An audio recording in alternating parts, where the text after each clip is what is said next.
ครับสบายดีพี่น้องมื้อนี้ก็มาอยู่กับซองอ้อยบานนาอีกเช่นเคยมื้อนี้ก็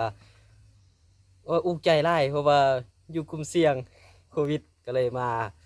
หาหยังเฮ็ดเนาะกินตำส้มต้านโควิดเข็มเด็ดเผ็ดเข็มต้านโควิด19มื้อนี้ก็มีตำส้มใส่ห้อยเนาะแล้วก็ยังบ่พออีกเอาห้อยมากับอีกห้อยเซอรี่ขอตัวเน้นๆเด้อตัวใหญ่ๆแล้วก็เครื่องกับเขาก็มีทูนเนาะมีทูนแล้วก็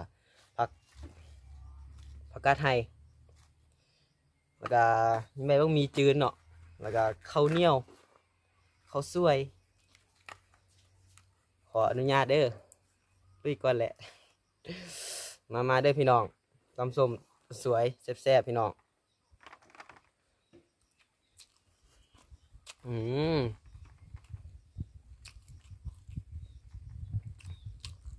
ขออนุญาตให้คำใหญ่ๆเด้อนี่หอยทูน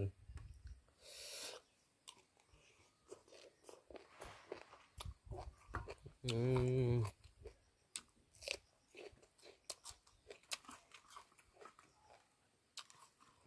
แซ่บหลายครับ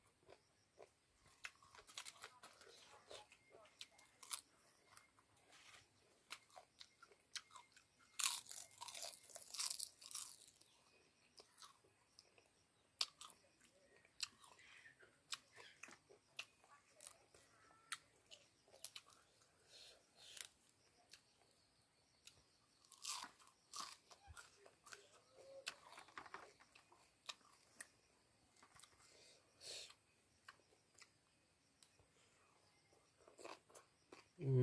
ม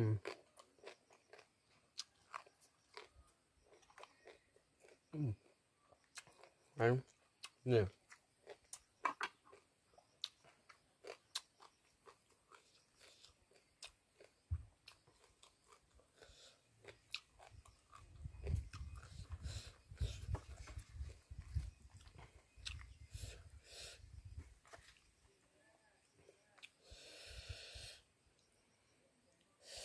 ปลาแซ่บๆพี่น้อง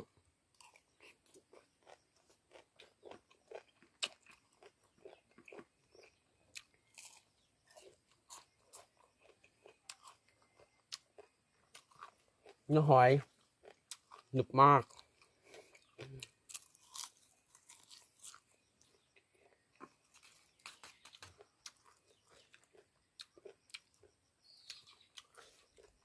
โควิดเมื่อบ้านตำรวจกรัดสิออกไปซื้อของกินอยู่นอกตำรวจกรัดอีก ก็คือปัจจุบันนี้อยู่ระหว่างกลางทั้งเหนือตำรวจรัฐทั้งใต้ตำรวจรัฐไปใส่บ่ได้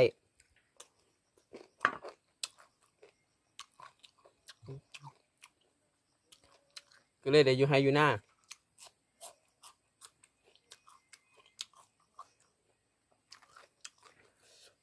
ขออนุญาตเอามือเด้อ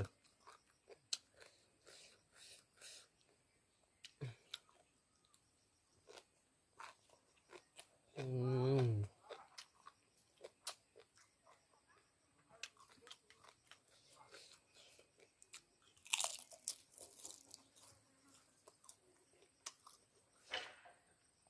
กินใบมีกับกรอบ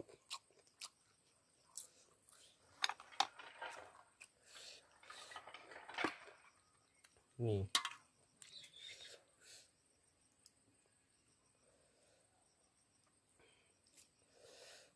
ใครมันพี่น้อง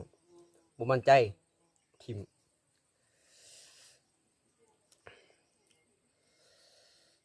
โอ้ย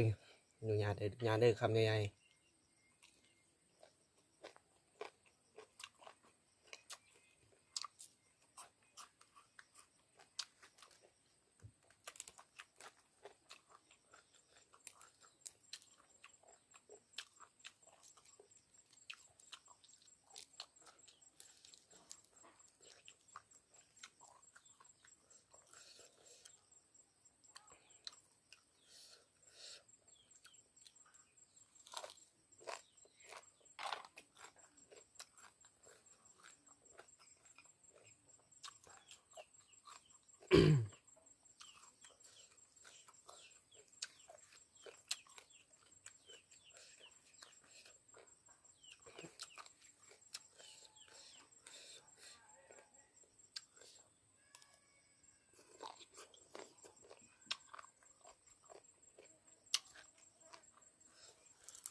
อืม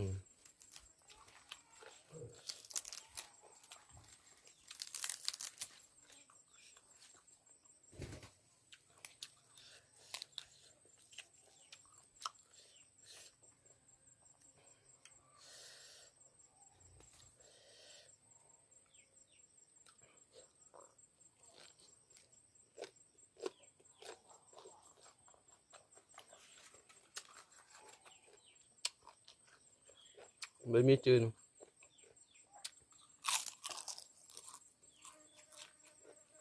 กรอบจริงๆ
เว้าเรื่องโควิดแล้วอุกใจ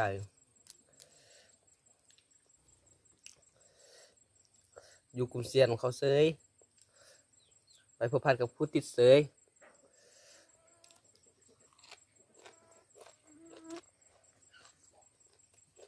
แล้วค่อยกัน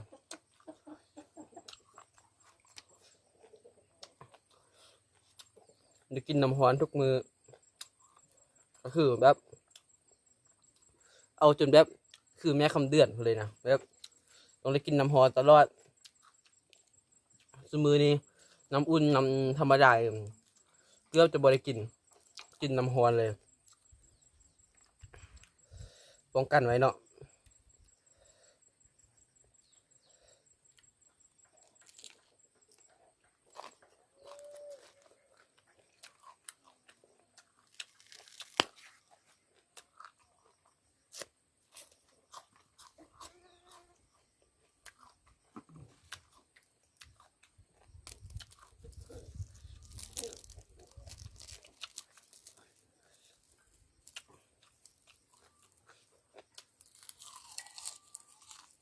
อืมตก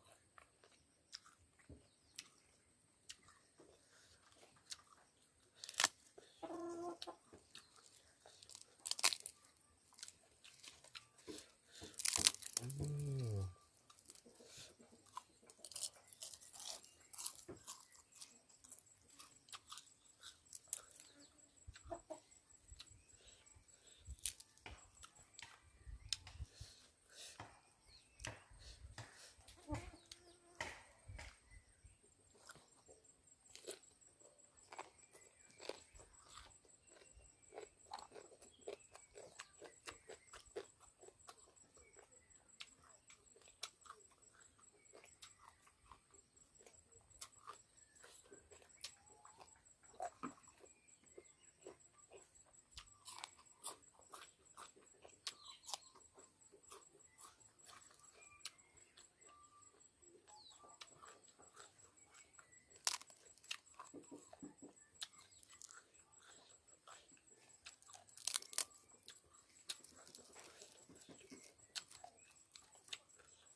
โอ้ยขออนุญาตเด้อขอโทษเด้อ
เก้า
อืมไม่กรอบ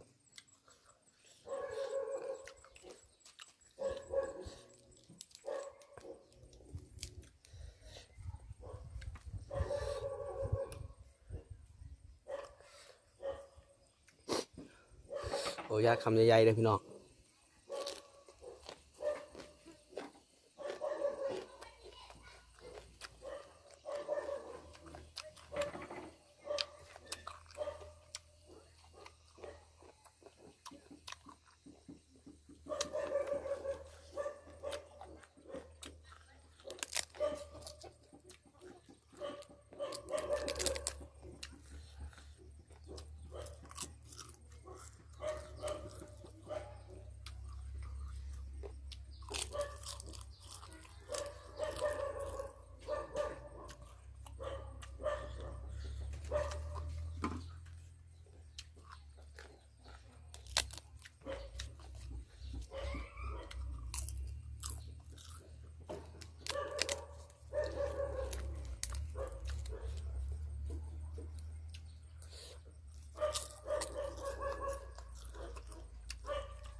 นี่ขอคำใหญ่ๆเลยพี่น้อง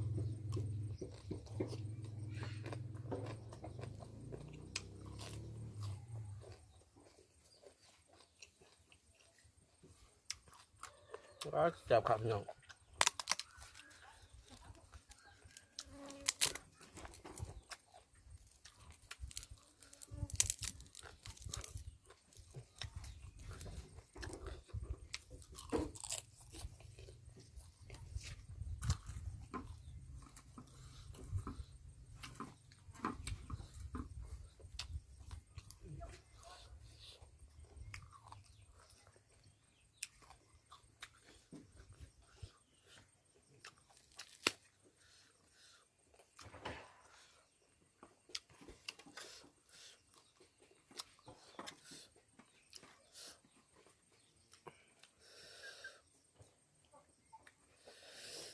นี่ครับโอ้โหเผ็ดหลาย